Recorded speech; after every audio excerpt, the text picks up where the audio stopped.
Bonjour à tous. Alors moi, je vais vous présenter quelles sont les compétences des équipes de recherche de Plan2Pro et comment les mobiliser dans vos projets de recherche et de développement. Donc pour commencer, je vais vous présenter ce qu'est un Institut Carnot.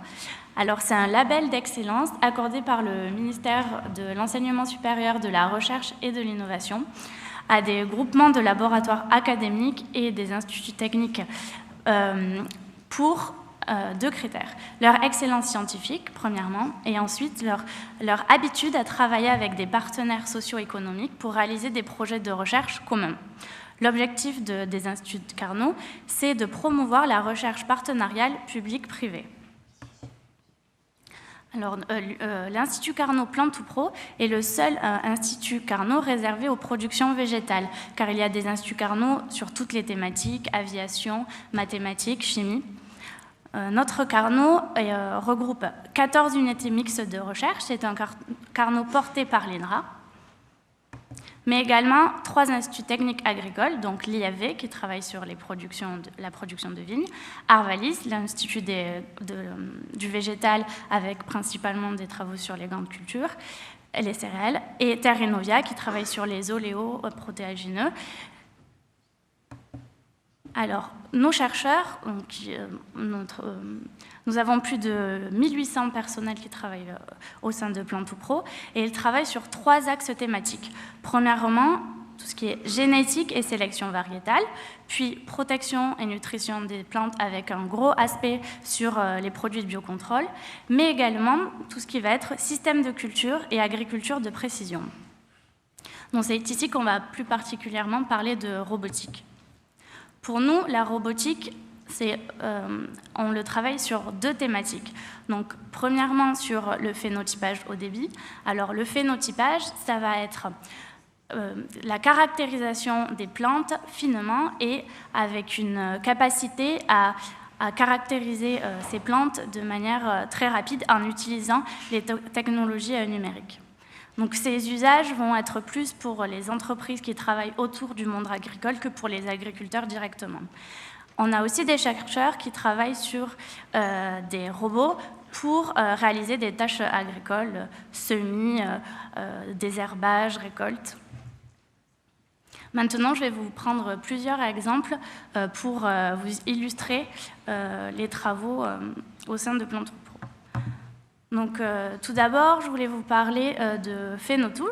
C'est une plateforme basée sur le site de l'INRA de Ramonville qui permet de phénotyper de la serre au champ des végétaux de manière automatisée.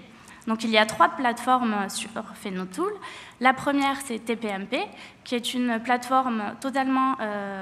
c'est une serre entièrement contrôlée, dont les conditions sont contrôlées. Et le but, c'est de mesurer l'impact de l'évolution des conditions environnementales sur la performance des plantes, mais aussi de comprendre les interactions entre les bioagresseurs et nos plantes. Ce sont surtout des plantes modèles qui sont utilisées sur cette plateforme, mais on peut aussi utiliser des plantes cultivées. Sur une autre échelle, il y a Eliafen, qui est une plateforme semi-contrôlée, qui va être au champ, mais certains paramètres vont pouvoir être contrôlés, notamment l'irrigation. Et le but ici, c'est d'étudier la réponse individuelle des plantes à la sécheresse, dont les usages vont être l'amélioration variétale, notamment. Ensuite, Agrofen, qui est une plateforme donc, au champ, qui permet donc d'analyser les plantes en peuplement dans différentes conditions climatiques et conduite de culture. Donc ici sur les images, vous pouvez voir la Phénomobile, qui est un robot qui permet de phénotyper donc, les plantes et de phénotyper des microparcelles très rapidement. Donc voici une illustration du phénotypage. Maintenant, si on va vers des robots pour les agriculteurs, voici quelques exemples. Donc, nous avons 2 unités qui qui sont impliqués dans les projets du Challenge Rose, qui est un projet financé par l'ANR, pour mettre en place des projets collaboratifs qui vont permettre de créer des prototypes au service d'Ecophyto pour limiter l'utilisation des produits phytosanitaires, notamment des herbicides. Donc nous avons un premier projet, Roseau, avec comme partenaire Citia, l'unité impliquée, c'est l'UMER agroécologie de Clermont-Ferrand, de Dijon, pardon. Et le but, c'est de créer un robot qui va avoir de l'intelligence artificielle et qui va pouvoir reconnaître les adventices et les traiter donc, de manière mécanique ou chimique. Le deuxième projet, WeDelec, dont le partenaire est l'UMR ITAP, est un robot de désherbage localisé par procédé électrique haute tension combiné avec une gestion prédictive et post-évaluation par vision hyperspectrale et aussi combiné avec un drone. Donc, si vous voulez parler aux partenaires de projet, notamment l'UMR ITAP et aussi sur la plateforme de phénotypage, n'hésitez pas à venir sur notre stand au F10 car il y a des chercheurs présents pour vous parler de ces projets et échanger avec vous sur tout l'aspect technique de ces plateformes et robots. Ensuite, une fois que là on était sur des prototypes, il y a certains prototypes qui sont développés par vous, les partenaires socio-économiques, et les instituts techniques ont mis en place des digifermes pour venir tester vos innovations et venir les co-construire avec vous. Le but, c'est d'avoir un vrai retour filière et d'avoir un espace ouvert pour les nouvelles technologies du numérique et pouvoir les tester, les confronter aux attentes des filières. Pour ceci, il y a des digifermes qui sont situés partout en France et qui travaillent sur des cultures donc différentes, que ce soit des grandes cultures, il y a même sur l'élevage.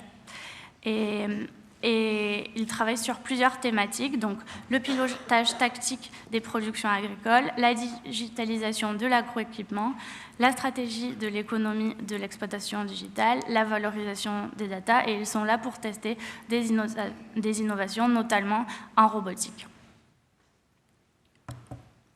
Donc, merci pour votre attention. S'il y a une chose à retenir de ma présentation, c'est notre adresse mail, donc plantoupro@institutcarnot.fr.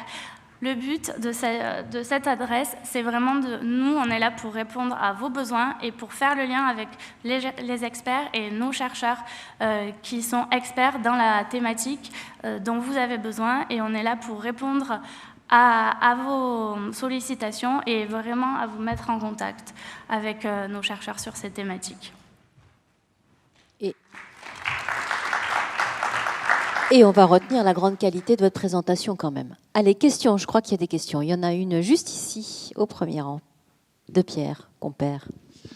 Merci Fiona pour cette présentation de l'offre de recherche que propose Plante2Pro. Comment sont réglées les questions de propriété intellectuelle? Est-ce que vous êtes dans une logique de sous-traitance ou également de projets collaboratifs avec un partage de propriété intellectuelle? Alors, je ne vais pas avoir de réponse type à te donner parce que tous les projets sont différents et on a des équipes qui sont spécialisées dans la propriété intellectuelle, le montage des projets. Ils vont construire avec le partenaire socio-économique et le chercheur ce projet pour répondre aux demandes sur ces sujets-là. Donc, il n'y a pas un projet type à chaque fois, c'est du cas par cas.